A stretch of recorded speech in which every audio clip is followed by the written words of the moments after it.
L'autre problème qu'on retrouve souvent, c'est une ecchymose avec enflure. La peau devient plus lisse. Donc, on a besoin d'appliquer quelque chose qui résiste un peu plus. C'est un des plus grands problèmes au niveau des thanatologues. Ils vont appliquer un produit qui est trop gras et aussitôt qu'on a un toucher, on va perdre le produit. Il y a un produit qui a été inventé qui est utilisé pour les effets spéciaux. Ça s'appelle le Hydzal. C'est un ami à moi qui a inventé ce produit utilisé très communément en effets spéciaux. Ce produit-là est extrêmement résistant et extrêmement camouflant. Donc, on applique le même principe que tout à l'heure. On neutralise le bleu et on maquille par-dessus. Et ça peut absolument plus partir. Il faut vraiment même utiliser un produit pour le faire partir, spécialement fait pour ce produit. David va vous démontrer la technique de neutralisation avec le Hydzal. Ce qui est très important, c'est de prendre qu'est-ce qu'on a besoin sur la plaque et utiliser une éponge en foam. Extrêmement important. On ne peut pas utiliser n'importe quelle sorte d'éponge et elle doit être un peu humide pour travailler le produit.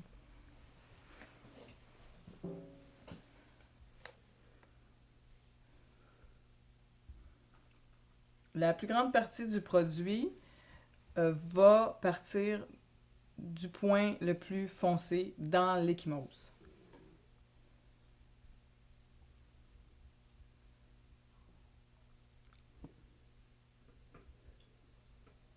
Cette technique-là va permettre de complètement cacher l'ecchymose et l'éponge, très important de finir le produit à rien.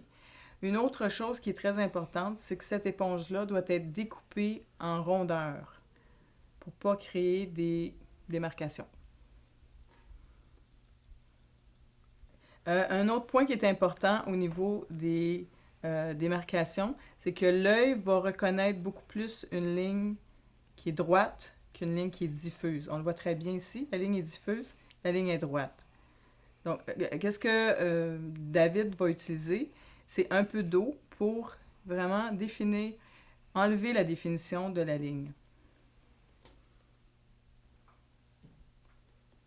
Très important, le faire sécher avec l'air froid, car le produit reste un peu collant. Mais tout de suite après, avant d'utiliser le airbrush, je vais mettre une poudre. Une technique d'application de poudre. Je ne sais pas si on le voit.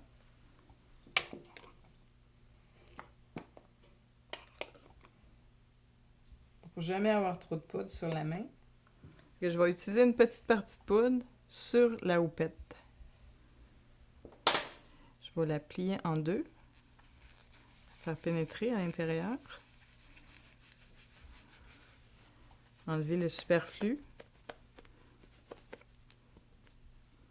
et tapoter comme ça.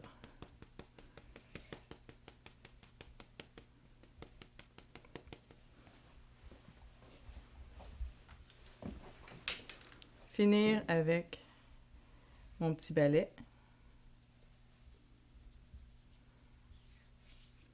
Ça part pas du tout, il n'en reste pas du tout dans mes mains. Là, on est prêt à mettre le airbrush par-dessus, parce qu'on a seulement neutralisé. Le produit ici est beaucoup plus résistant que seulement juste le airbrush. Donc, même dans des cas où il n'y a pas enflure, on pourrait très bien utiliser ce produit-là. Parce que comme vous voyez, j'ai beau frotter, ça part pas du tout. C'est sûr qu'on ne le laisse pas comme ça, mais on va l'utiliser avec le maquillage par-dessus. C'est important d'avoir un maquillage qui n'est pas gras aussi par-dessus ça. Un maquillage qui est à base d'eau. Le airbrush, c'est vraiment l'idéal. C'est pour ça qu'on utilise le airbrush aujourd'hui.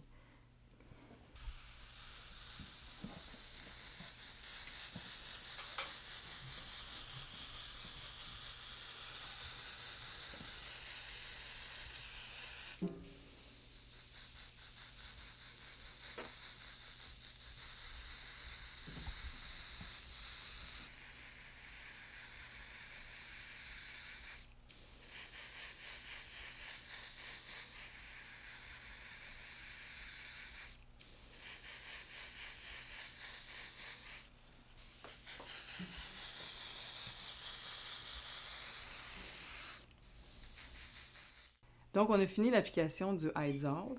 Maintenant, on est rendu à la même étape qu'on a utilisée précédemment, la personnalisation de la main.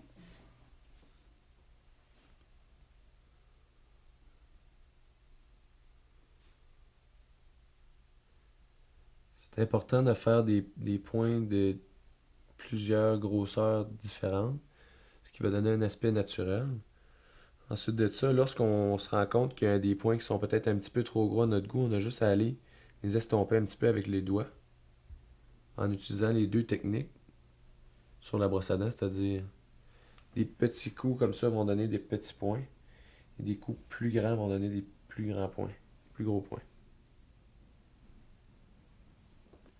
C'est important d'utiliser plusieurs couleurs différentes aussi.